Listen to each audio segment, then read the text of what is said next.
का अगर best example देखें ना सर, तो हिंदुस्तान में डायरेक्ट सेलिंग के इतिहास में एकमात्र आरसीएम है जो नेक्स्ट जनरेशन प्रोग्राम करता है। स्टेज से बहुत लोग बोलते हैं यहाँ से आने वाले समय का बिजनेस है, आप नहीं करोगे तो भी आपकी पीढ़ियां को कुछ करने की जरूरत नहीं पड़ेगी, सिक्योरिटी मिलती है, आपके बच्चों को कुछ करने की जरूरत नहीं पड़ेगी, मरने के बाद भी आप जीवित रह सकते हो। लेकिन कोई दिखाता नहीं। हिंदुस्तान में एकमात्र हमारी कंपनी आरसीएम है जो नेक्स्ट जनरेशन प्रोग्राम करती है मई के महीने। हेलो, इस बार नहीं है 25 तारीख को, 25 मई, 25 मई है ना, 25 नेक्स्ट जनरेशन प्रोग्राम हो रहा है सर। और 25 मई को, क्योंकि इस दुनिया में हर रोज ऊपर वाला किसी न किसी को आई लव यू बोलता है, बोलता है ना, वो नीचे देखता रहता है, किसी को बोल दे आई लव यू, आज बेटा तेरा नीचे कोई काम नहीं। तो आरसीएम वाले भी बुरे नहीं, उनको भी आई लव यू बोल ही देता है। सबको जाना है, आपको भी जाना है, मुझे भी जाना है। और हम हर नेक्स्ट जनरेशन प्रोग्राम में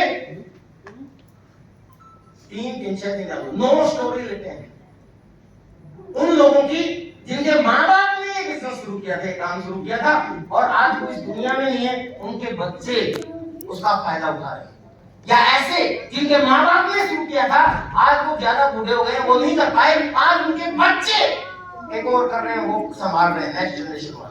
या यंग यूथ जो 32 साल से कम उम्र के टेक्निकल अचीवर हैं, नए ज्वाइनिंग करके, ऐसे लोगों को। और हर साल हम नई स्टोरी है लेते हैं, पुरानी को रिपीट नहीं करते। और जब हम लिस्ट मांगते हैं पूरे हिंदुस्तान से, तो सर इतनी लिस्ट आ जाती थी कि हमें छटनी करनी पड़ती है कि किसको दे, बेस्ट स्टोरी देते हैं। पहले वाले नेक्स्ट जनरेशन प्रोग्राम में सतीश पंडित जी की स्टोरी थी, उनकी वाइफ की, जानते हैं ना नाम, सबको पता है कौन है सतीश पंडित जी। आज में सिर्फ 2 साल काम किया उस व्यक्ति ने। कितने साल? 2 साल, सिर्फ 2 साल। लेकिन 2 साल दिन रात एक कर दिया था। 2 साल जबरदस्त मेहनत की और उसके बाद ऊपर वाले ने आई लव यू बोल दिया, चले गए। और उनको इस दुनिया से जाए लगभग 20 साल से ज्यादा हो। और सतीश पंडित जी की wife already gazetted officer, child welfare officer, और उनके बच्चे छोटे छोटे थे, वो पढ़ते हैं। वो नहीं कर रहे, कोई आरसीएम नहीं कर रहा, सिर्फ आरसीएम का सामान इस्तेमाल करते हैं। 3 साल पहले उनकी स्टोरी थी, जब वो 18 साल हुए थे, सेकंड में 18 या 17 साल हुए थे उनके इस दुनिया से जाए। तो उनकी वाइफ ने बताया कि कमाल है ये आरसीएम, सतीश पंडित जी ने सिर्फ 2 साल आरसीएम में काम किया और इस दुनिया से जाने के बाद, उनके जाने के बाद 1.5 करोड़ से ज्यादा रुपया मेरे अकाउंट में आ चुका, जबकि हम में से कोई आरसीएम नहीं कर रहा। ताकत है आरसीएम। सिक्योरिटी, इसको बोलते हैं सिक्योरिटी। पिछली बार रत्नेश जी की वाइफ की स्टोरी थी, वो भी कई लोगों ने दिया, अगर मैं स्टोरी बनाऊंगा बहुत लंबा हो जाएगा।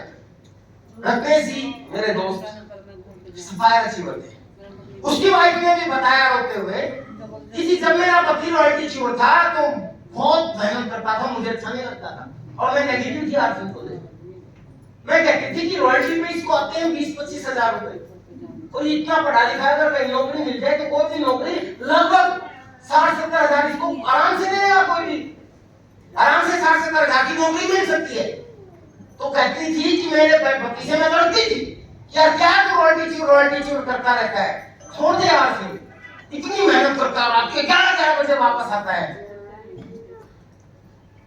देखा नहीं जाता मुझसे, मेरा कोई टाइम नहीं देता, कोई नौकरी ज्वाइन कर ले 60-70 हजार आसानी से मिल जाएंगे। लेकिन वो कहता था पगली तू नहीं समझती आरसीएम क्या है, मैं क्यों करता हूँ, बाद में समझ में आएगा। एक दिन अभी सुबह घूम रहे थे, घूमने के लिए मॉर्निंग वॉक पे गए, कोई बाइक वाले बच्चे हुड़दंग मचा रहे थे, अचानक उनकी बाइक स्लिप कर गई और उसकी टांग पे आगे जाके लगी और स्लिप करके वो सर सीधा डिवाइडर पे टकरा गया।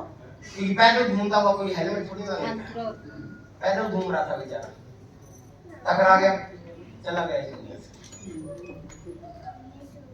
लगभग 5 लाख रुपए महीना की इनकम है, जाने के अगले ही महीने से 6.5 लाख रुपए की हो गई। क्यों? क्योंकि पूरे हिंदुस्तान की सारी विलेज एजुकेशन की टीम ने उधर फोकस शुरू कर दिया, उनकी टीम से काउंसलिंग करने लगे, बिजनेस बढ़ गया। उसके बाद हम लोग अभी इंडोनेशिया घूमने के लिए गए, सारे कोर्ट लीडर अपनी फैमिली के साथ। तो उनकी वाइफ भी, क्योंकि उनके बच्चों को पहले बोल दिया था कि हम लोग घूमने जाएंगे, उनके पति नहीं रहे, लेकिन उसके बावजूद भी वो हमारे साथ, हमारे अपने बच्चों के साथ, हमारे कोऑर्डिनेटर्स की सारी फैमिली के साथ इंडोनेशिया एक सप्ताह के लिए घूमने गई थी। और ना आदमी के जाने के बाद दाल रोटी कैसे चलेगी ये समझ में आता। ये सुनो, ये स्टोरी थी सर। आग लगती है ऐसे प्रोग्राम में जाने से।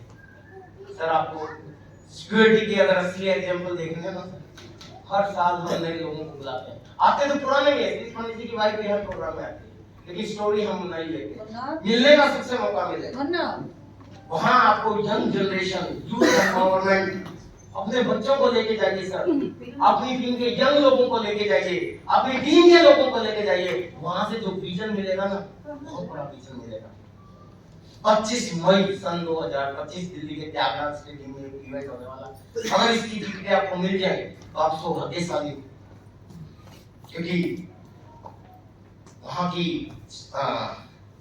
कैपेसिटी है वो सिर्फ 7,000, जबकि हमारा एनिवर्सरी प्रोग्राम 25,000 लोगों का हुआ था। तो वो वेन्यू हमें नहीं मिल पाया, लेकिन आप लोग लकी हैं कि आपके जो सीनियर क्लाइंट सारे लोग, इन लोगों ने पूरी मेहनत करके पहले ही एडवांस में बहुत सी टिकटें खरीदी। अब मुझे नहीं पता इनके पास कितनी बची हैं, क्योंकि वो मांग रहे थे आके मुझसे। मैंने कहा भाई खत्म होगी सारी। अगर आपको मिल जाए तो सर मैं तो कोशिश करता हूँ कि लास्ट टाइम तक अपनी टीम के लिए अवेलेबल करवाऊँ। तो सर इस प्रोग्राम को जरूर अटेंड करना। सिक्योरिटी का पता चल जाएगा क्या होती है। ये हिंदुस्तान में सिर्फ आरसीएम वाले करते हैं। तैयार हैं? यस। ऐसी सिक्योरिटी मिलती है, फाइनेंशियल फ्रीडम, पैसिव इनकम। ये विजय हो गया क्या था?